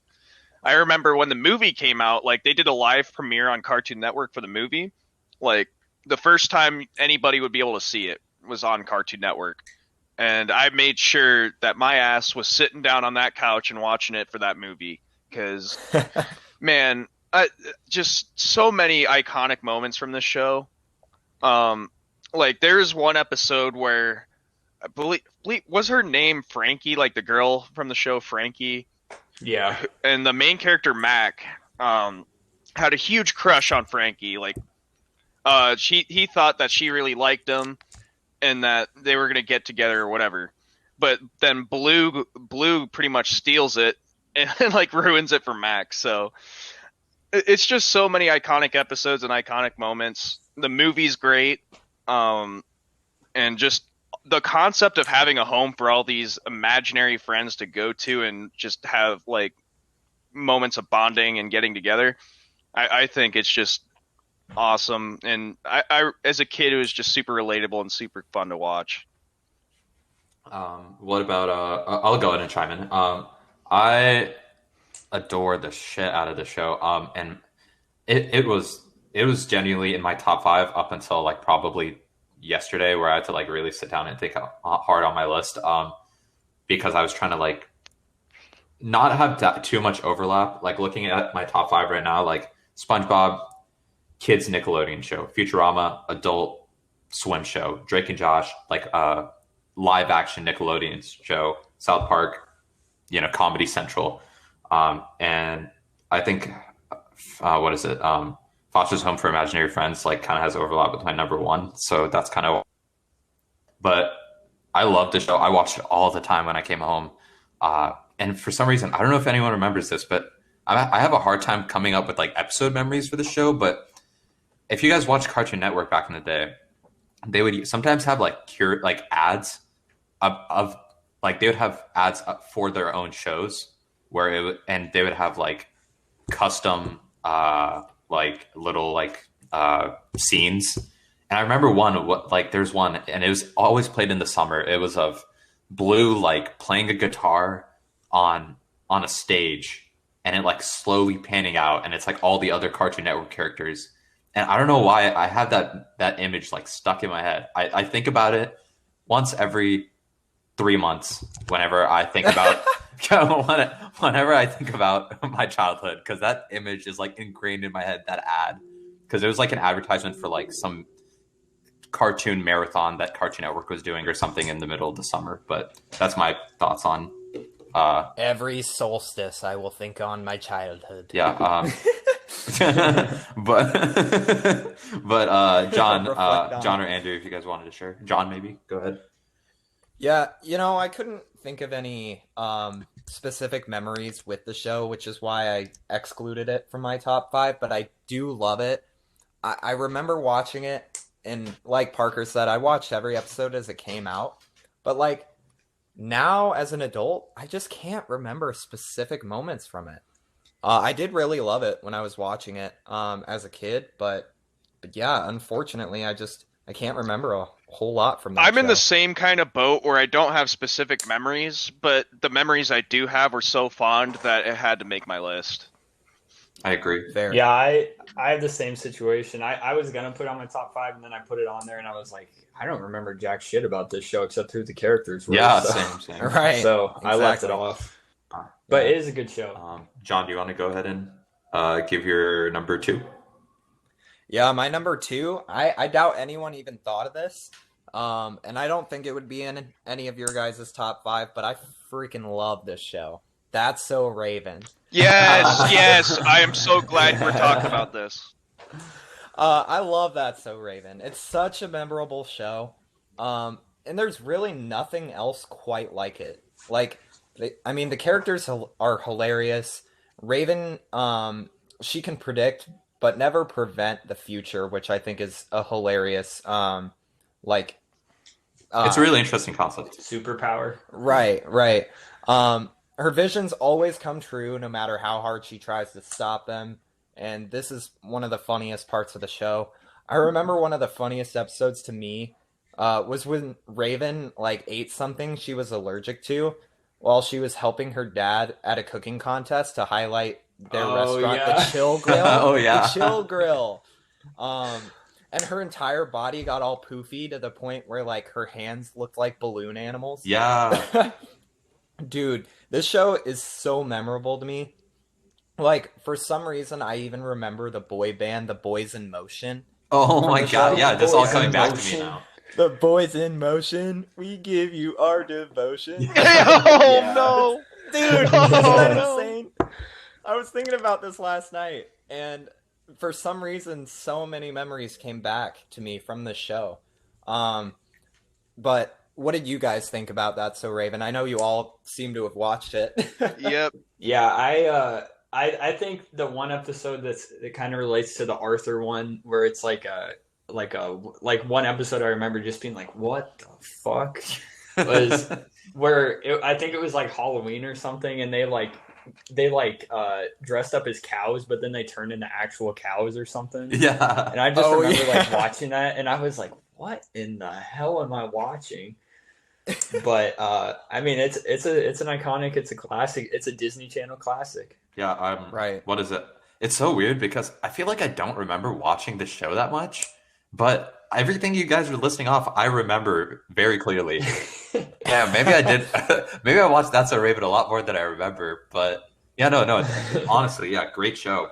I just, yeah, it was I think it was just one of those shows that fit in with the other Disney Channel shows where maybe it fell under the radar for me a little. But no, That's So Raven is fantastic show. Yes. But yeah, Parker, go ahead. So this is just a Disney special right here, like a classic that honestly I wouldn't watch that much, to be honest, but when I did watch it, it was always a good time. They actually did an episode where they meshed That's So Raven, Hannah Montana, and Sweet Yeah. Like Zach and Cody. Do you guys remember that? by chance? Yep. I do Yeah, I remember this. remember that. That was an event. That was the most legendary I watched that episode when it came out live because you had to, that was the most hype shit. It was an as a event kid. episode, yeah. Yeah, and a crossover. The And greatest man- crossover in history. Yeah, I was debating between The Sweet Life of Zack and Cody and That's So Raven, actually. Sweet Life is. I really should have included that in my top 5. Now that I'm thinking about it, because I would watch The Sweet Life all the time. But I'm just glad they did that mashup episode because it was kind of just the quote like collaboration of everything Disney Channel. Yeah. You don't see that anymore. You don't. Yeah, like Sweet Life with Zach and Cody. That was also going to be in my top 5, but then Drake and Josh kind of took over that spot. But yeah, and I want more. Yeah, I think just the golden era of Disney Channel is done, and it's been done for a while. A sadly. long time. Yeah, I agree. but all right, it's time for everyone's number one. Drum roll. I mean, some of you guys might have already guessed it just off of some of my hints I dropped, but my number one is actually going to be Yu-Gi-Oh. Because Boom. like just this is kind of going off of the criteria that I set, because I'm trying to really think of like what really made some of the fondest memories and biggest impact. And my God, Yu-Gi-Oh completely just controlled my life up until a certain. And I have so many fond memories with the show. I think the show is fantastic anime, like one of the best. This was one of the shows that my dad really liked watching. So me and my dad would sit down and watch Yu-Gi-Oh together all the time, especially Saturday mornings. So that's a lot of, I have a lot of love for the show just off of that memory. But even then, like me and all my friends when I lived in Texas, like everyone was collecting Yu-Gi-Oh decks. I had hundreds upon hundreds of cards, and I wish I still kept them, but I don't have them anymore. And it like breaks my heart. And me and my friends would get together and just like the hangouts would be playing Yu-Gi-Oh against each other. I had like some of the Yu-Gi-Oh games on Game Boy Advance. I even had that like that disc that you put on your arm.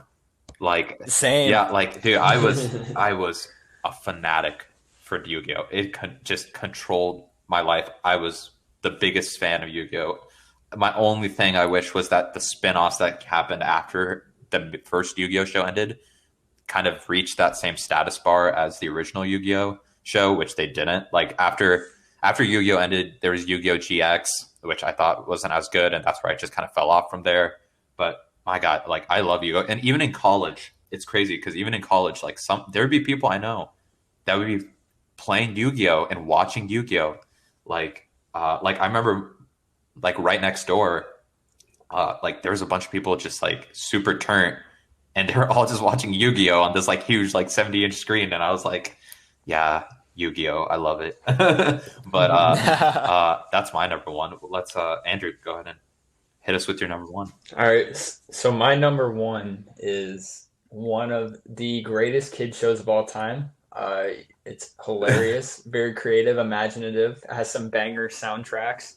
My number one is the Disney Channel show Phineas and Ferb. Oh shit! Oh, Man. I remember watching it from the day it premiered. I have watched every episode as a kid. It didn't run, it wasn't like a ton of seasons, but I think they managed to, start it when it was hot and, end it before it got cold. I love Phineas and Ferb. I watched that all the time.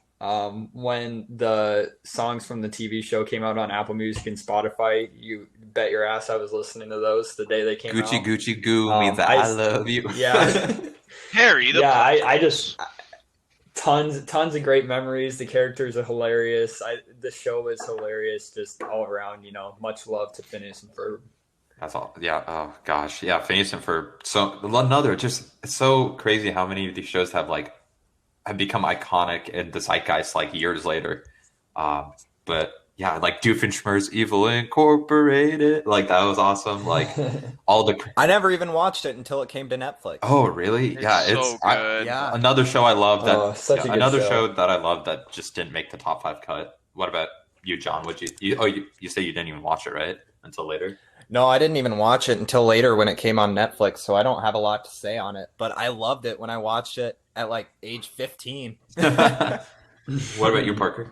So this is another show that I would watch pretty religiously on Disney Channel. Like Disney Channel, Nickelodeon, and Cartoon Network were the trifecta of my childhood. And this is another one of those shows where the theme song just gets you banged up. It gets you ready to go.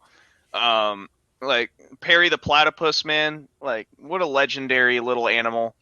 Doofenshmirtz, his crazy voice, just the antics that Phineas and Ferb would pull, and the fact that Candace would always try to rat him out every episode, but would never get it to work. Like she always would try to tattle on him and like try to ruin their little experiment, but it would never work. But yeah, just another legendary show that I didn't even have in my top 5 somehow. Like I didn't even think about it. What is it? Yeah, we'll go ahead and do Parker and John's number ones. Alrighty. Yeah, go ahead and give us your number 1. So mine's kind of underwhelming because we've already talked about it. It's a pretty common show but this is a show with legendary references that you can always go back to. SpongeBob SquarePants. This is the show I by far watched the most as a kid.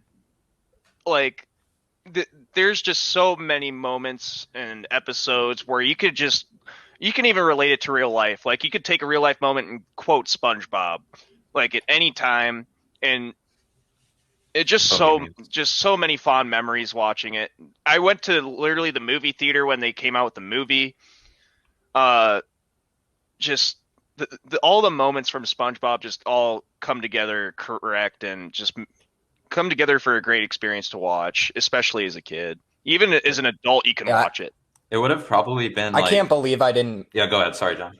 Go ahead, Art. Sorry. I can't believe I didn't mention, but the best episode, and none of us have mentioned it, I think would be all of our top episodes, actually. Sweet Victory, dude. Of course. Where they play. I can't believe I forgot to mention that. There's just so many good episodes in SpongeBob that's just like kind of flies under the radar, but it's still amazing. Yeah, the only reason the secret box episode was the first episode, because they came in 2s, and that was the first one, and the second one was where they play at the Super Bowl. Damn, that's a legendary duo right there. Yeah, I forgot also that they played them like 2 episodes in a 30-minute run. Yeah, the episodes were super short, but that's what kept it fresh. Like there's always so many different plots going on that you're always wondering what's going to be next. Yeah, and like I just got to say, like honestly, SpongeBob was the only reason it was at my number 5 instead of higher. Also, was because I got so tired of it when I was younger. But so many great episodes. I've talked about it with my number 5 pick. John, I don't know if you had anything more to say on it. No, I think I can go ahead and get into my number 1 controversial pick. I know what it's going to be. I know. Yep. I know it. So obviously, I think you may have guessed The Simpsons. The Simpsons is definitely my top one favorite kid show, or favorite show watching as a kid. I know it's not technically a kid's show, but I've been watching The Simpsons for as long as I can remember. I'll watch episodes today that I haven't seen since I was a kid and realize, things or jokes that I missed since I didn't understand that reference when I was like 6 years old watching it. Like my sister and I used to have Simpsons marathons during winter and summer breaks. Because my dad had all the seasons on DVD. Watching it on DVD sounds crazy to me now since they're all on Disney Plus. But I had a lot of great memories watching this with not only my family, but just myself. I mean, I could just deep dive binge The Simpsons whenever I wanted, and I always enjoyed it. Like, I feel like a lot of our humor and inside jokes, like my sister and I, actually stem from The Simpsons. But not just with my sister, my entire family. It's one of my all-time favorites for sure. Let me see. Like, one of my favorite episodes actually was when Bart and Lisa's school was tasked, because their school got bought out, and they were all tasked to come up with the next big holiday toy. I don't know if you guys remember this episode. Lisa comes up with the name Funzo, and Gary Coleman's in the episode. Like, The Simpsons has so many famous people in their episodes. It's just it's an all-timer. It's one of my favorite shows that I watched as a kid, and it's still one of my favorites of all time today. I think from my relationship with The Simpsons is complicated because I don't really I don't really care for the show that much. Like in terms of watching it, I don't think it's that funny, but like I respect the shit out of it for like what it's brought. Like, you know, okay, like we haven't talked about this yet, but that it has predicted so many things, like in terms of just visual media, like even if it's not necessarily like plot point, like these are the direct plot points, like this happened in real life. There's so many visuals that have just like translated over into real life, like things that happen in the show, like in the 90s, that is happening in this current, you know, like current times, which is absolutely insane to me. Did they literally predict that Donald Trump would be president? Like, yeah, no 5. It was crazy. And like, I would actually say my favorite piece of Simpsons media, I don't know if this is a hot, like a scathing opinion, but I actually really enjoyed the movie more than like any individual show episode I watched. I thought the movie was really good, with the whole dome concept and everything. But otherwise, yeah, I appreciate it more than I actually enjoy it. But that's a pretty respectable opinion. Parker, did you want to close it out with your thoughts? So, The Simpsons I had watched very rarely, to be honest. I watched the movie and I love the movie, but I just don't really enjoy the humor of The Simpsons. Like, I just could never get into it. But like you said, Arcel, you gotta respect what it's brought to like the comedic industry. You know, like what references it has brought. There's just a lot of separate episodes that you could refer to for anything. But I just could never really get into it personally. Oh man. Yeah. Well, I love it. I love this. Well, that's our top 5s of all of ours. I hoped you guys found our picks interesting. I definitely thought like everyone else's picks were super fascinating. But that's fellas, that's it for episode 4 actually. And do you guys have any closing comments before I wrap things up? Make sure to follow us on our socials. Twitter, Instagram, follow YouTube, us on socials, all that stuff. Rate, subscribe, and also if you listened up until this point, tweet us your top 5 top 5 shows that you watched as a kid. I think that'd be really interesting to see. Yeah, I'd love to see that too, because everybody has something different for this topic. I bet. Because when you're a kid, you're you have your own free mind. Really, you're not really going off the opinions of others too much when you're watching TV. Like you just kind of find what you like. So everybody's is different. Yeah. So thank you everyone for listening. Remember, next week we will not be releasing an episode, but we'll be back in 2 weeks, and we'll be back better than ever for episode 5. Thank you guys for tuning in, and that is the Controllers signing out.